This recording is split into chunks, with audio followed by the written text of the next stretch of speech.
Suatu kali ada satu orang bapak tua yang usianya sudah sekitar hampir 70 tahun. Dia orang Bali asli dan berasal dari kelompok yang level tinggi, sehingga dia sering dipanggil Aji. Di usia dan masa tuanya, dia sering sakit-sakitan. Maka dia berusaha untuk mengobati rasa sakitnya dengan mengunjungi gua-gua Maria. Dia sering kepala sari. Kemudian karena orang mengatakan bahwa ada yang lebih dekat di negara, kemudian dia coba pergi ke Gua Maria di negara. Beberapa kali dia datang doa di Gua Maria, tapi dia seorang Bali dan Hindu. Setelah sekian lama dia datang, dia sudah merasa nyaman untuk terus di gereja. Lalu dia diajak untuk ikut misa harian. Setelah beberapa lama dia ikut misa harian, dia meminta supaya dia dibaptis. Lalu kemudian saya panggil, Haji, serius kamu mau jadi Katolik? Ya, tolong baptis saya cepat. Saya bilang, jangan cepat-cepat. Yang pertama, jadi Katolik itu tidak instan, butuh proses. Yang kedua, keluarga menerima nggak? Istri dan anak-anak dan keluarga menerima nggak mau masuk Katolik? Biar tidak jadi masalah. Itu bukan urusan mereka, itu urusan saya. Lalu saya bilang, sudah, kamu ikut saja dulu misa harian, sampai ada saatnya saya akan mengatakan, Haji boleh dibaptis. Setelah 2 tahun dia ke gereja, lalu saya tanya lagi, Haji sudah siap dibaptis? Sudah belum? Tapi saya mau tanya, untuk apa mau jadi Katolik? Dia bilang, saya mau masuk surga. Dan setelah saya ikut misa dan dengar khotbah Romo, saya baru memastikan Katolik itu tujuannya jelas, supaya masuk surga. Pater Clemens, frater, suster, bapak ibu, saudara-saudari, adik-adik dan anak-anak sekalian yang saya kasih dalam Tuhan, untuk apa jadi Katolik? Itu jawabannya, supaya masuk surga.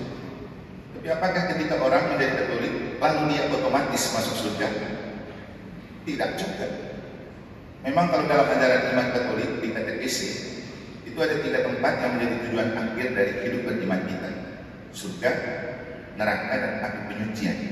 Tapi oleh rahmat sakramen baptis, kita punya kemungkinan tidak ke neraka, tapi harus melalui api penyucian. Kenapa kemudian dalam gereja Katolik itu selalu ada doa untuk orang meninggal, atau pada tanggal 2 November kita berdoa khusus untuk arwah orang beriman? Karena kita tidak tahu apakah mereka langsung masuk surga atau tidak. Nah, inilah bedanya Katolik dan Protestan kan. Kalau teman-teman Protestan, kalau sudah mati, orang bersuka-cita bernyanyi, karena nanti dia masuk surga. Namanya sudah pulang dari surga. Siapa yang sudah pulang dari surga?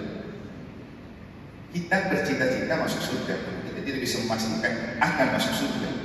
Karena itu bukan sebuah yang hanya butuh kepercayaan. Tidak, iman saja tidak cukup. Kata Rasul Yakobus, iman tanpa perbuatan itu mati. Makanya dalam Injil Minggu lalu, Yesus menegaskan kepada kita 2 hal, percaya dan datang. Waktu Yesus melihat banyak orang datang mengikuti dia dalam Injil Minggu lalu, dia bilang, saya tahu kamu datang mengikuti saya bukan karena melihat tanda-tanda yang membuat kamu percaya, tapi karena kamu kenyang makan roti yang saya berikan waktu saya membuat mujizat, mengubah 5 roti dan 2 ikan untuk makan 5.000 orang. Tidak termasuk perempuan dan anak. Jadi orang percaya karena mujizat, tapi perlu memelihara kepercayaan itu atau iman itu dengan data.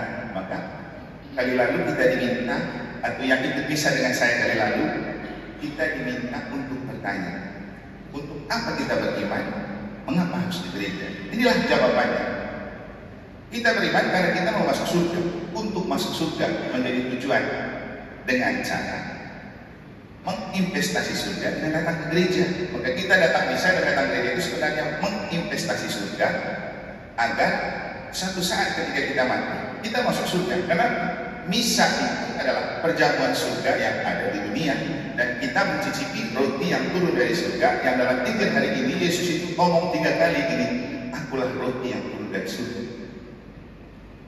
Jadi kita datang misa, datang ke gereja untuk kita mencicipi roti yang turun dari surga. Kenapa tadi dan beberapa minggu lalu saya bilang, kita tidak cukup menjadi Katolik KTP, kita tidak cukup percaya. Perlu memelihara kepercayaan itu dengan datang ke gereja, datang misa. Dan Bapak Ibu, di dunia ini hanya gereja Katolik yang punya misa. Karena hanya gereja Katolik yang punya pastor yang bisa mengubah roti dan anggur menjadi tubuh dan darah Kristus. Dan Ekaristia itu bisa adalah investasi menuju surga, karena di dalamnya kita mencicipi roti yang turun dari surga. Kalau setiap hari kita menikmati menu dari surga dalam misa, pasti kita masuk surga. Kenapa? Yesus sendiri tinggal dalam diri kita, kita tinggal dalam diri Yesus. Kalau sudah selalu berjalan bersama Yesus, pasti masuk surga. Karena Yesus bilang apa? Aku datang dari surga, aku datang ke dunia, aku mempersiapkan kamu di dunia, supaya ketika hidupmu di dunia ini berakhir, aku akan membawa kembali kamu kepada Bapa.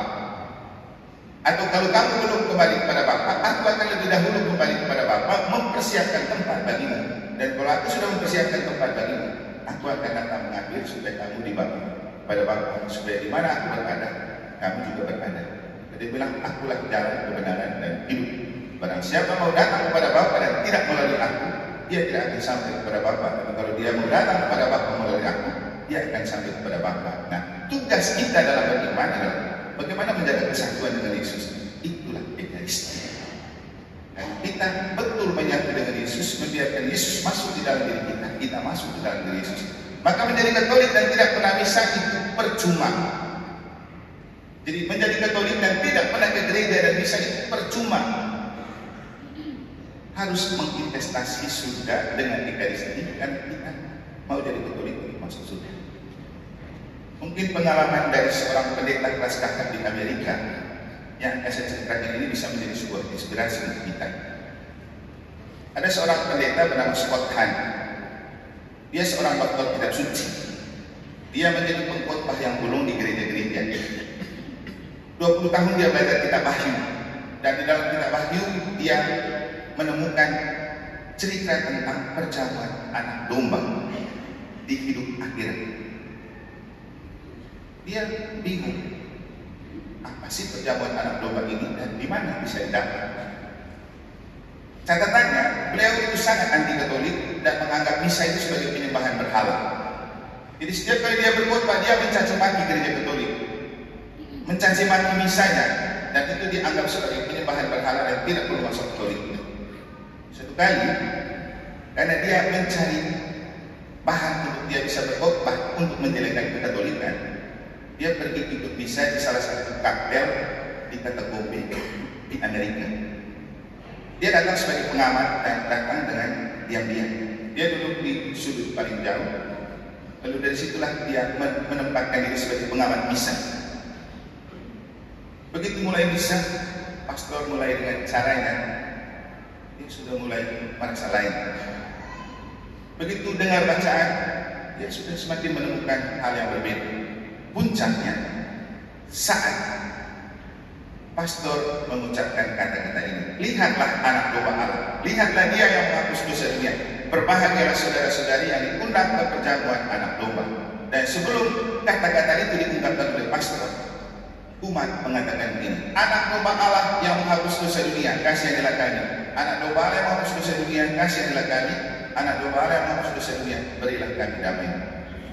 Dia tertegun di situ, dan di situlah dia menemukan ternyata perjamuan anak domba yang dipisahkan dalam kitab Wahyu ada di dalam misa gereja Katolik. Mulai saat itu dia berubah. Maka selama 1 pekan dia ikut misa, dan akhirnya setelah dia rutin ikut misa, dia kemudian memutuskan untuk masuk kembali ke gereja Katolik. Dan dia bilang apa? Orang Katolik, kalau kamu jadi Katolik dan tidak menikmati misa, tidak ada gunanya.